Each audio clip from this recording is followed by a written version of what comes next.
Cinderella. एक बार एक बहुत रईस आदमी था। निकाह के कुछ सालों बाद ही उसकी बीवी की वफात हो गई और छोड़ गई पीछे एक प्यारी सी नन्ही सी बच्ची। कुछ सालों बाद उस रईस आदमी ने एक नया निकाह कर लिया और उसकी दूसरी बीवी बहुत ही लालची और घमंडी थी। वो अपनी दो गुरूर तरीन बच्चियों के अलावा किसी से भी मोहब्बत नहीं करती थी। उन दोनों बेटियों को सिंड्रेला के साथ बहुत जलन होती थी।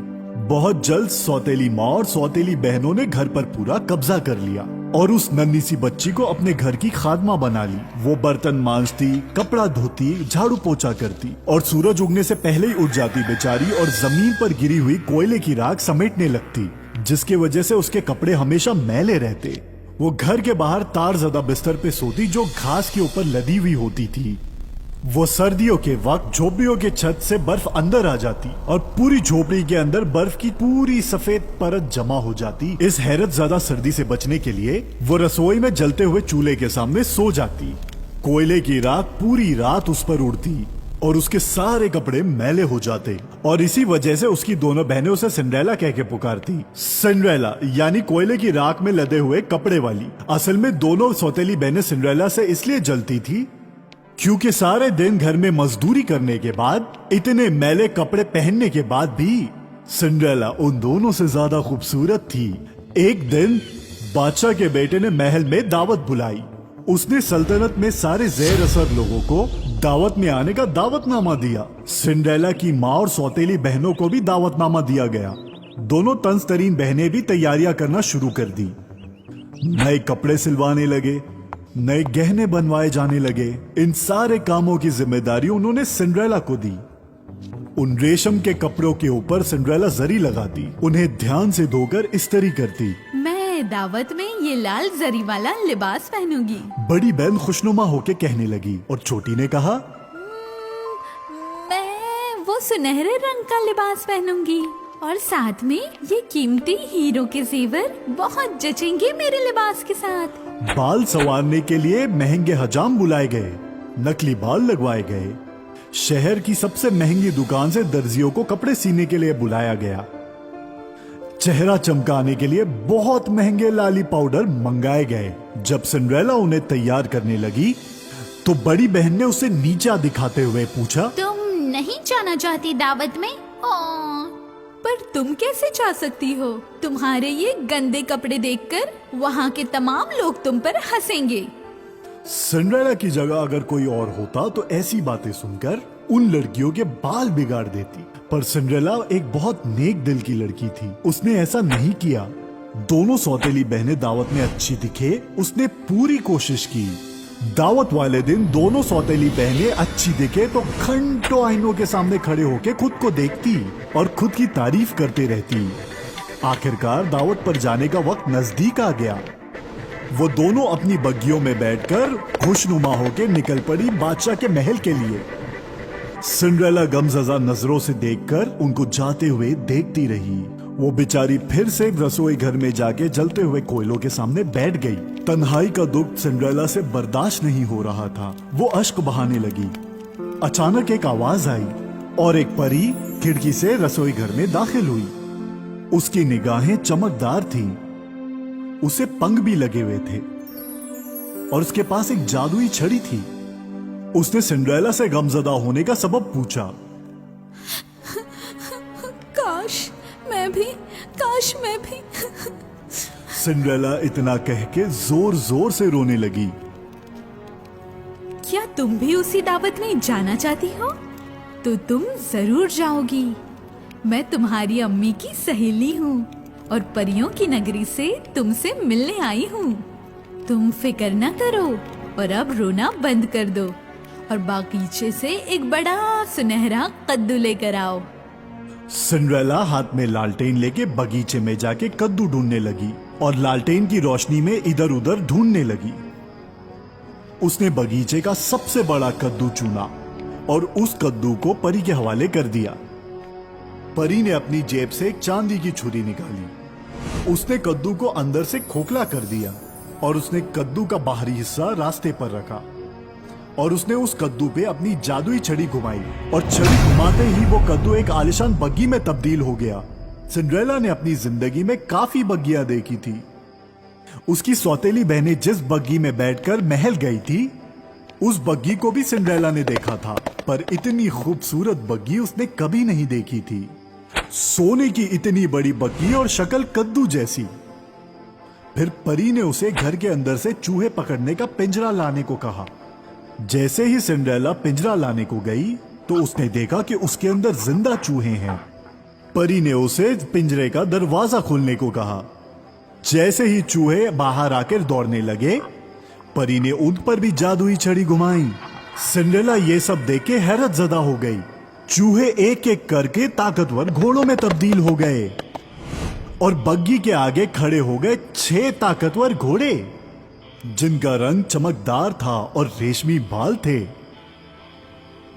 हमें एक बग्गी चलाने वाला भी दरकार होगा, परी ने सिंड्रेला से कहा, जिसके एवज ने सिंड्रेला ने कहा, चूहा पकड़ने वाला एक पिंजरा उस झोपड़ी में भी है। मैं देखा हूँ, अगर वहाँ एक चूहा हो, हम उसे बग्गी चलाने वाले में तब्दील कर सकते हैं। सिंड्रेला पिंजरा लेकर बाहर आई और पिंजरे में उसे मिला एक छोटा लेकिन मोटा चूहा, जिसकी बड़ी बड़ी मूछें थी, और परी ने उसको एक मोटीले इंसान में तब्दील कर दिया। इस आदमी की मूछ बड़ी प्यारी और पुरकशिश थी।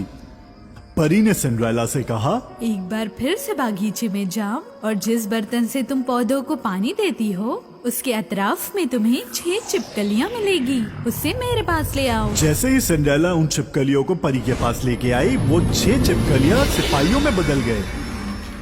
वो बग्गी के पीछे जाकर खड़े हो गए और भाला पकड़कर और ऐसी निगरानी करने लगे जैसे पूरी जिंदगी यही काम करने आए हो। उसके बाद परी ने सिंड्रेला से पूछा, क्या अब तुम खुश हो? हाँ, मैं बेहद खुश हूँ। सिंड्रेला ने कहा, लेकिन मैं इन गंदे लिबास में तकरीब में कैसे जा सकती हूँ? परी ने जादुई छड़ी से सिंड्रेला के कपड़ों को छुआ और सिंड्रेला के कपड़े हिंदुस्तानी रेशम लिबास में तब्दील हो गए, जिन पर 2 हंसों की तस्वीर लदी हुई थी। पूरे लिबास में चमकीले मोतियों की चमक लदी हुई थी। चांदनी रात में लिबास खूब चमक रहा था। सिंड्रेला के सर के ऊपर मोतियों से लदा हुआ एक ताज आ गया। उंगलियों में बेशकीमती हीरे और सोने से बनी हुई अंगूठी सज गई। फिर परी ने उसके फटे हुए चप्पलों को पुरकशिश कांच से बने हुए जूतों में तब्दील कर दिया। जैसे ही सिंड्रेला बग्गी में बैठकर रवाना होने लगी महल के लिए, परी ने उससे कहा, ख्याल रहे, आधी रात होने से कब्ल तुम्हें वापस आना होगा। अगर तुम एक लम्हा भी वहाँ रुकी तो बग्गी फिर से कद्दू बन जाएगी, घोड़े और बग्गी चलाने वाला फिर से चूहे बन जाएंगे और सारे सिपाही छिपकली और कपड़े वही पुराने। सिंड्रेला ने वादा किया कि वो रात 12 बजे से पहले ही वहाँ से रवाना हो जाएगी। इसके बाद वो खुशी खुशी बग्गी में बैठकर महल के लिए रवाना हो गई। जैसे ही सिंड्रेला ने बग्गी के बाहर कदम रखा, बादशाह और शहजादा सिंड्रेला की खूबसूरती देख के हैरत ज़दा हो गए। लोगों ने सिंड्रेला को देख के रक्स करना बंद कर दिया। फनकारों ने सिंड्रेला को देख के गाना बजाना बंद कर दिया। सबकी नजर सिंड्रेला की खूबसूरती को देखकर चौंक गई।